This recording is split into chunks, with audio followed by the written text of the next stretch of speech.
Այժմ պարոն նախարար, ձեր եզրափակիչ ելույթը։ Շնորհակալ եմ,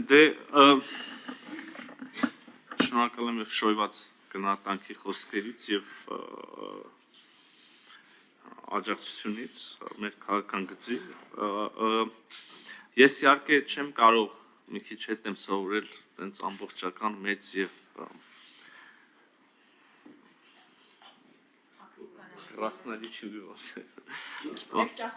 Վերջախոս ելույթներ ունենալուց եւ կբավարարվեմ ուղղակի մի քանի ռեպլիկներ անելուց ելույթներում հնչած Տիկին Վարդան, ճիշտն ասած, որ ասում եք, որ նոյեմբերի 9-ը տենց բան չէր, ձեր վրա հարձակվելու հարմար օր չէր, ճիշտն ասած, ես էլ եմ կարծում, Ավելին ասեմ, ինձ թվում է տարվա բոլոր օրերն էլ ինձ սպանելու փորձի համար հարմար չեն, լավ կլինի էլ տես բաներ չանեք, մի անգամ ներեցինք, երկրորդը, ասում եք բացահայտվել, չբացահայտվել, իրավական գործընթաց է, իսկապ, որ ասում եք անձնակենտրոն պետքա չլինել այս հարցում, իրավամբ ես երևի չանձնակենտրոնն եմ եղել այս հարցում, ես համարում եմ դա ոչ թե իմ սպանության փորձ, այլ Հայաստանի Հանրապետության ազգային ժողովի նախագահի սպանության փորձ հարձակում պետական մարմինների վրա, այդ դրվագը մնացած մյուս դրվագները պետական հեղաշրջման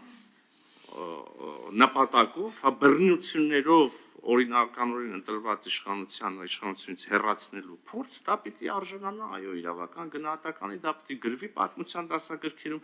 եւ բոլոր այն մասնակիցները, օրինակ իմ կարծիքով նաեւ, եթե ոչ դուք, ապա ձերոնք առհավետ զրկվեն Հայաստանի Հանրապետություն քաղաքական գործընթացներին մասնակցելու իրավունքից, բայց այս կախել չեք հավլիցի, կախելը եւ բենզին լցնել վառելը ձեր ձեռագիրն է, դուք եք ուզում անեք, մենք ասում ենք թող դատարանը որոշի, անցնենք առաջ եւ չկենտրոնանանք իր վրա։ Ինչ վերաբերվում է նոյեմբերի 9-ին,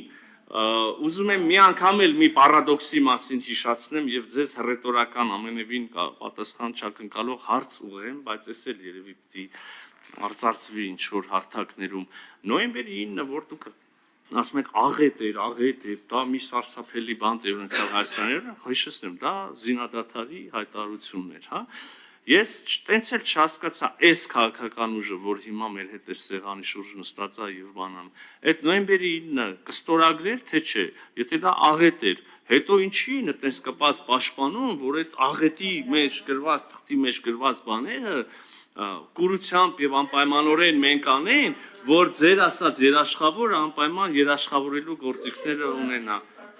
Դուք աղետ եք անվանում, հետո էլ ասում եք անեք, եկեք իմ ելույթ թողենք։ Տիկին Վարդան, ես ինձ համբերատար լսում էի ձեր ելույթի մեջ բաներ, որոնք ինձ անհեթեթ էին թվում, բայց չէի ընդմիջում, սուս մնացեք էլի։